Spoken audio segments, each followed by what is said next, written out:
Hello everyone, welcome to my channel. Please subscribe and hit the bell icon. I&R spoilers. Nikki's drinking causes MS flare-up, medical emergency causes chaos for Newman family. Young and the Restless. Y&R spoilers indicate that since the lake house debacle, Nikki Newman, Melody Thomas Scott, has struggled to stay sober. No one can really blame her after all, she was force-fed vodka through an IV at the time, and since the entire traumatic event, Jordan, Colleen Zenk, has been a torturous thorn in her side. Is there any hope for Nikki finally ditching this dangerous habit once again for good? I&R spoilers note that it's been one dramatic turn of events after another since Jordan entered Nikki's life. From the stalking to kidnapping, killing her AA sponsor Seth, Brian Gaskill, and now taking Harrison Abbott, Redding Munsell, Ms. Newman has been on a roller coaster ride for months. Unfortunately, while Nikki is trying with all her might, she can't refrain from consuming alcohol, despite all the support she's received from family and friends. The next step would have to be rehab, but a medical emergency might be the very thing that jolts Ms. Newman into sobriety. Nikki was diagnosed with multiple sclerosis, MS, in early 2013. The good news is through her diagnosis, she has been able to control the condition and slow down its progression. Under normal circumstances, Ms. Newman keeps her health as a top priority. However, with recent events, she's likely allowed a lot of things to slip. Mainly her alcohol consumption, but she's probably not keeping as active as she generally does due to the drama and stress. Alcohol can cause an increased risk of MS flare-ups, and excessive drinking overall can cause a person to fall off regular routines like physical activity and possibly taking medication. Could Nikki's MS spiral in the aftermath of Harrison's kidnapping? Could it be the next drama the Newmans have to worry about? Could Nikki's increased alcohol consumption as of late cause an MS flare-up? Share your thoughts in the comment section. Catch your favorite CBS soap each day so you don't miss a moment, and visit this site regularly for the best Young and the Restless spoilers and news. In the heart of Genoa City, where drama flows like a ceaseless river, the Newman family stands as a pillar of power and prestige. But even the mightiest structures are susceptible to the relentless onslaught of life's unpredictable waves. In the hallowed halls of the Newman estate, amidst whispered secrets and whispered ambitions, a storm brews, threatening to upend everything they hold dear. At the epicenter of this tempest is Nikki Newman, the elegant matriarch whose grace belies a tumultuous inner world. For years she has battled multiple sclerosis with a quiet determination, refusing to let her illness define her. Yet, in the shadows, a silent adversary lurks, waiting for the opportune moment to strike. It begins innocuously enough, a subtle tremor in Nikki's steady facade. A glass of wine here, a cocktail there, small indulgences in the sea of her daily struggles. But as the pressure mounts and the weight of her responsibilities bears down upon her, Nikki finds solace in the embrace of alcohol, unaware of the impending catastrophe it heralds. Meanwhile, the Newman family navigates their own trials and tribulations.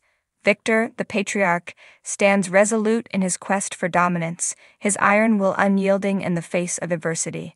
His children, Adam, Victoria, and Nicholas, each carve their own paths, their destinies intertwined yet distinct. As Nikki's dependence on alcohol deepens, so too does the toll it exacts on her fragile health. The warning signs are there, subtle at first. A tremor in her hand, a slight slur in her speech. But the Newman family, preoccupied with their own ambitions and rivalries, fail to heed the ominous portents until it is too late. The catalyst for catastrophe comes swiftly and mercilessly, a medical emergency that shatters the fragile facade of normalcy. Nikki, overcome by a sudden flare-up of her MS exacerbated by her drinking, collapses in the midst of a family gathering, her body racked with pain and her mind clouded by confusion. Chaos reigns in the Newman household as panic grips the family members, each grappling with their own guilt and fear. Victor, stoic as ever, struggles to maintain control, his facade of invincibility cracking under the weight of his wife's suffering. Adam, haunted by his past transgressions, wrestles with the demons that threaten to consume him once more. Victoria, ever the dutiful daughter, rallies to her mother's side, her heart heavy with remorse for not seeing the signs sooner. Nicholas, torn between loyalty to his family and the desire to forge his own path, finds himself at a crossroads, unsure of where his loyalties truly lie. Amidst the turmoil, alliances are forged and alliances are tested, old wounds reopened and new bonds forged in the crucible of adversity. Through it all, Nikki fights with a strength born of desperation, refusing to surrender to the darkness that threatens to engulf her. As the storm rages on, the Newman family must confront their deepest fears and reconcile their fractured relationships if they are to emerge from the chaos unscathed. For in the crucible of crisis, true character is revealed, and the bonds that bind us are tested as never before. In the end, it is love that prevails, love for one another and love for oneself. And though the road ahead may be fraught with uncertainty, the Newman family stands united, ready to face whatever challenges the future may hold.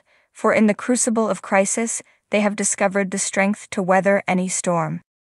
Locked and loaded, young and restless, Nikki goes rogue, and you won't believe what happens next. What Nikki's dealing with on Young and Restless these days would be enough to drive almost anyone to drink, but it's been especially challenging for the Newman matriarch, who blames herself for Jordan's latest criminal caper. As the Newmans and Abbotts team up to bring an end to the kidnapping, Nikki is about to go rogue, and when she does, she'll be locked and loaded. Sip happens, as Nikki will be the first to tell you, and that certainly was the case approaching Nikki and Victor's 40th anniversary celebration. La Newman was nipping from the flask on the regular to get herself through, knowing that Jordan was on the loose and that part of the reason for the shindig was to lure her out of hiding. Happily, Nikki found herself strengthened by the show of love and support from family and friends at the bash, and told Jack that she'd nipped the sipping problem in the bud. Unfortunately, it didn't last long. Nikki's next downward spiral began the moment Summer walked into the ranch and revealed that Harrison had been kidnapped and that Claire was involved. Shaken to her core, Nikki instinctively knew that the notorious Jordan was behind it. We're certain the drinking will start up again, and as seasoned soap viewers understand, the on and off the wagon stuff is the writers showing us that Nikki is unstable at this point in time. Frankly, the foreshadowing is painting a dark picture of what's to come. Nikki is blaming herself for allowing Jordan to live at the end of their last showdown, and will almost certainly take it upon herself to rectify the situation should the opportunity present itself, and we're positive it will. Young and Restless spoilers indicate that as Victor and Jack work together to deal with the kidnapping, Nikki will go rogue. Going rogue is literally defined as leaving your group and doing something dangerous by the Cambridge Dictionary, since it's pretty much a foregone conclusion that Nikki will have been hitting the bottle when she decides to go off on her own accord, undoubtedly to deal with the mad woman at hand. It's guaranteed to be nothing short of an unmitigated disaster. With Genoa Cityites pointing out left, right, and center that crazy Aunt Jordan needs to be dealt with once and for all, it's clear that we could be heading directly into a situation where there's a murder, or attempted murder, with a drunken Nikki leading the charge. Whether Jordan is traced to the motel by Claire's cell phone or Nikki manages to goad her into a meeting, it seems probable that there will be a shooting, but if Nikki's inebriated, her bullet may miss the mark. Might Claire or Harrison end up hurt in the crossfire? What family drama that would cause moving forward. We're not the only ones who feel certain we're headed for catastrophe. At least one Young and Restless fan sees the writing on the wall as well.